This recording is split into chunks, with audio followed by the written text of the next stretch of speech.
Magandang araw mga ka-journey. Back to farm tayo. Almost 10 days din tayo nawala. Hindi tayo nakabalik agad dahil sa sobrang lakas ni Karina. Kaya medyo na-delay tayo. Dun sa 10 days natin, kahit pa paano, na-accomplish natin yung pagbili ng machine natin. Power tiller. Ito yung nabili natin kay Diskarte Pinoy TV. At meron din siyang kasamang chainsaw. So bumili rin tayo ng chainsaw para hindi tayo mahirapan kung magpuputol tayo ng sanga, yung madre de cacao natin na puputol-putulin natin yung sanga para mailipat-lipat natin sa likuran para maparami natin yung madre de cacao. Sa ngayon may mga bad news sa ating manukan, pero discuss ko na lang sa inyo sa separate video kung ano yung issue dun sa ating mga manukan. So ngayon pinalabas ko muna sila. Yan, pinalabas ko muna sila. Total wala namang ulan, so hayaan na lang muna natin sila magtalekay, tapos makainom din ng tubig. Yan, nag-prepare na tayo ng tubig. Halos na-uhaw sila. So sa ngayon offload muna tayo ng ating pinamili kay Diskarte Pinoy. So katulad na sabi ko, bumili ako ng chainsaw 22 inches. Tapos bumili rin tayo ng parts para sa ating yung mga blade para sa ating grass cutter para makatulong sa paglilinis ng farm. So since balik ulit tayo ng farm, focus tayo sa paglilinis. Saka dumating yung ating power tiller, so magpupula na tayo. So pakita ko sa inyo separate video kung paano ako magpunla ng mga gulay. Magtatanim tayo ng kamatis, talong, saka yung ampalaya natin, dagan natin. Tapos yung pipino, i-revive din natin kasi medyo maganda yung feedback din ng pipino. So sa ngayon, tulungan nyo muna ako para lang tayo mag-unboxing. Pero dahil hindi na siya naka-box, so mag-unloading tayo. So ito yung mga attachment ng ating power tiller. Ito yung magbubungkal ng lupa. Tapos ito mag-aararo. So hindi pa ako nakapag-breakfast kasi kararating lang natin. Ilagay muna natin to sa gilid, sa loob ng bahay. Tapos mag-breakfast muna tayo. Medyo hungry na.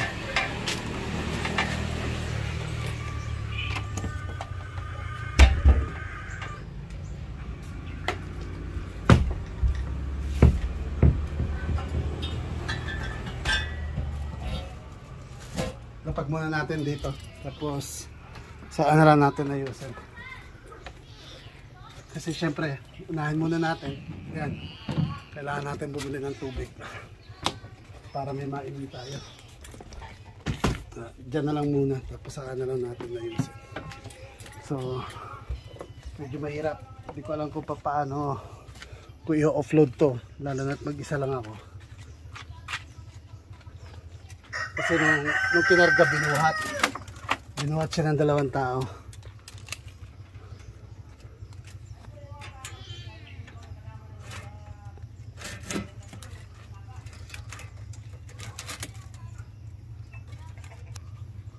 Ayun nga pala.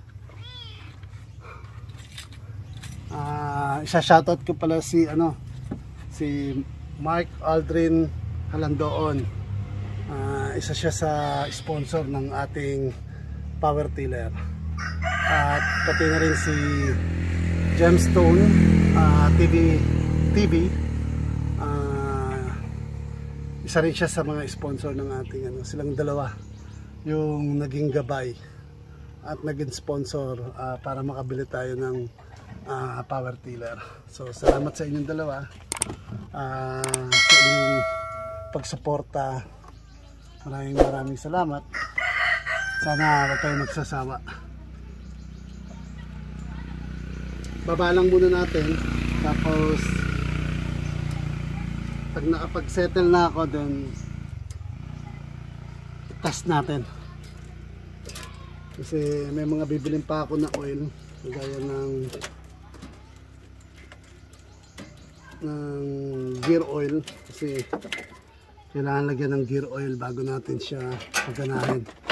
Nung tinest siya, yung gear oil niya, ano lang siya, enough lang siya para sa testing. So kailangan natin lagyan ng gear oil. Yan, ko lang pa paano.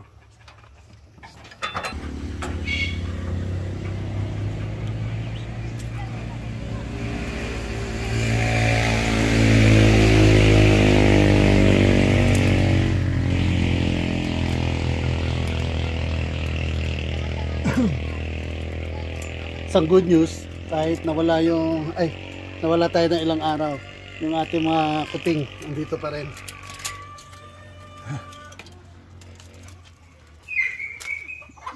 Medyo gutom na rin sila, kawawa naman.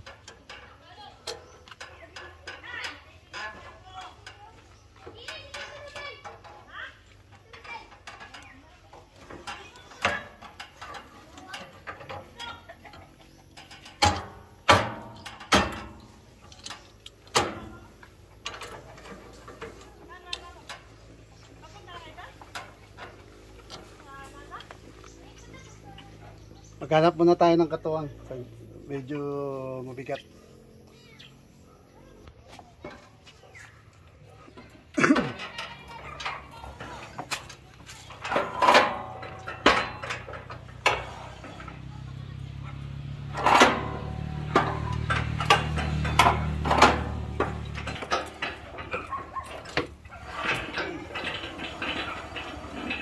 Ano ka bakit?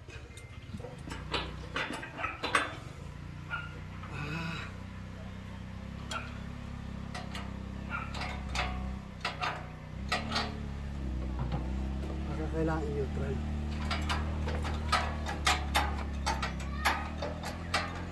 Ito tayo.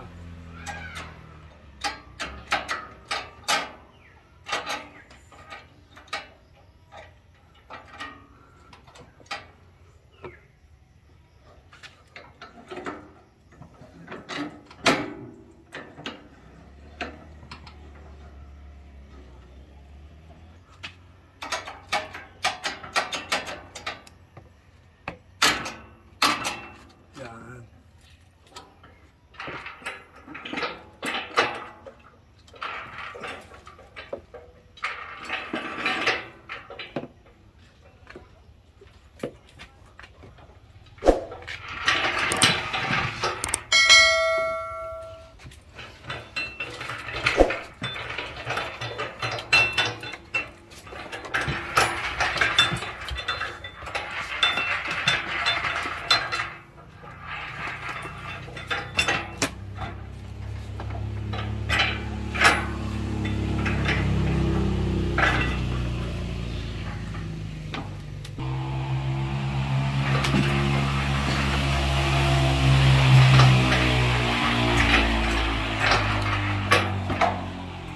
Sakto, para silutat ah.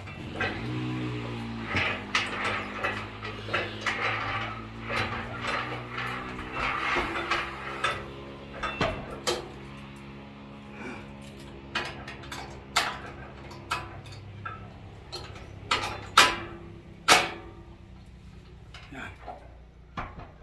Ganyan muna siya. So, may baba na natin, na-offload na natin yung chainsaw, yung power tiller. So, done na tayo sa video natin. So, maraming salamat dun sa mga patuloy na sumusuporta sa akin. Sa mga bago pala nakakapanood ng aking video, please do subscribe and like, and please like. Just click the like button and just click the notification bell para lagi kayo updated sa mga video na i-upload ko. Have a nice day and God bless.